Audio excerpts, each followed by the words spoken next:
Question है पहला कि पुस्तक made in India 75 years of business and enterprise किसके द्वारा लिखी गई है? आंसर है ऑप्शन बी, अमिताभ कांत के द्वारा। नीति आयोग के पूर्व सीईओ अमिताभ कांत ने made in India 75 years of business and enterprise नामक एक नई पुस्तक लिखी है। यह पुस्तक भारत के स्वतंत्रता के 75 वर्षों के बाद विश्व की 5वीं सबसे बड़ी अर्थव्यवस्था बनकर उभरने तक के सफर को संदर्भित किया है।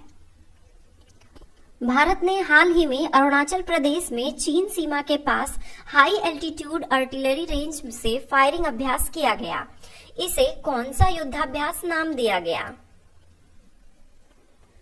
आंसर है ऑप्शन ए, बुलंद भारत एक्सरसाइज। भारत ने अरुणाचल प्रदेश में चीन सीमा के पास हाई एल्टीट्यूड आर्टिलरी रेंज से फायरिंग ट्रेनिंग की है।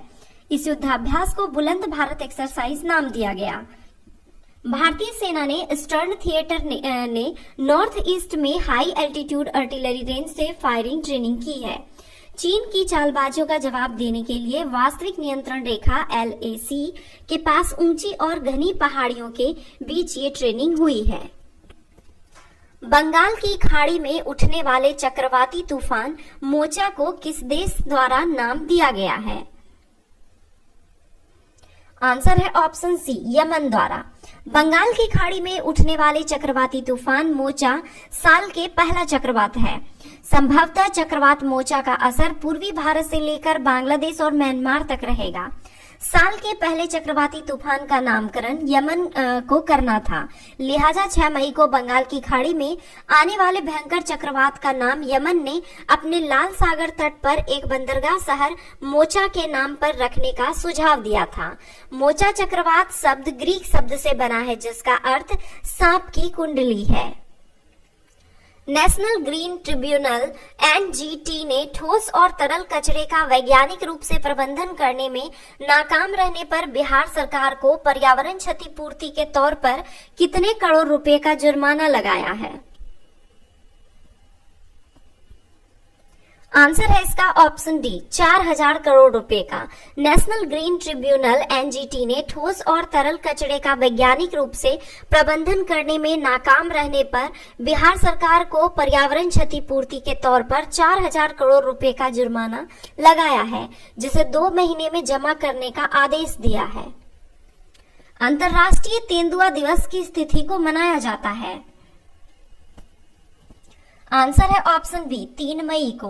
अंतर्राष्ट्रीय तेंदुआ दिवस 3 मई को मनाया जाता है। अंतर्राष्ट्रीय तेंदुआ दिवस पर केप तेंदुआ ट्रस्ट CLT एक सक्रिय शिकारी संरक्षक कार्यकारी समूह ने तेंदुओं को वैश्विक स्तर पर बढ़ावा देने के लिए एक नया पोर्टल लॉन्च किया। ईरान के किस महिला पत्रकार को UNESCO World Press Freedom Prize 2023 से सम्मानित किया गया? आंसर है ऑप्शन डी, उपरोक्त सभी को। नीलोफर हमीदी, इलाहे मोहम्मदी और नरगिस मोहम्मदी को। जेल में बंद 3 महिला ईरानी पत्रकारों नीलोफर हमीदी, इलाहे मोहम्मदी और नरगिस मोहम्मदी को सच्चाई एवं जवाबदेही के प्रति उनकी प्रतिबद्धता के लिए UNESCO World Press Freedom Prize 2023 से सम्मानित किया गया है। कलादान परियोजना का संबंध किन 2 देशों से है? आंसर है ऑप्शन सी, भारत और म्यांमार से। भारत में मिजोरम राज्य के साथ म्यांमार में सीतवे बंदरगाह को जोड़ने वाली कलादान नदी पर multi modal transit transport project निर्माण और उसके संचालन के लिए भारत और म्यांमार के बीच हुए एक समझौते के तहत सीतवे पोर्ट को विकसित किया गया है। कलादान परियोजना भारत और म्यांमार के बीच सहयोग और प्रतिबद्धताओं का एक जीता जागता उदाहरण है। राष्ट्रीय विनिर्माण नवाचार सर्वेक्षण NMIS 2021-22 के अनुसार सबसे अभिनव इनोवेटिव राज्य कौन सा है? आंसर है ऑप्शन ए, कर्नाटक। विनिर्माण फर्मों के बीच नवाचार की डिग्री पर एक सर्वेक्षण में पाया गया कि कर्नाटक कुल मिलाकर सबसे अभिनव राज्य है। इसके बाद तेलंगाना और तमिलनाडु है। विश्व स्वास्थ्य संगठन WHO ने कोविड-19 वैश्विक स्वास्थ्य आपातकाल के समाप्त होने की घोषणा किस तिथि को की? आंसर है ऑप्शन ए 5 मई 2023 को विश्व स्वास्थ्य संगठन WHO ने कोविड-19 वैश्विक स्वास्थ्य आपातकाल के समाप्त होने की घोषणा की है। WHO का यह बयान महामारी की समाप्ति की दिशा में एक बड़ा कदम है।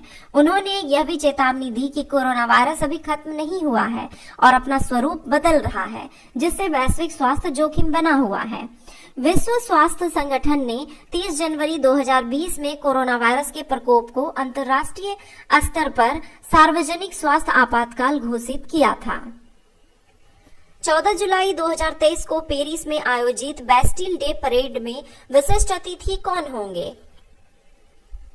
आंसर है ऑप्शन सी प्रधानमंत्री नरेंद्र मोदी।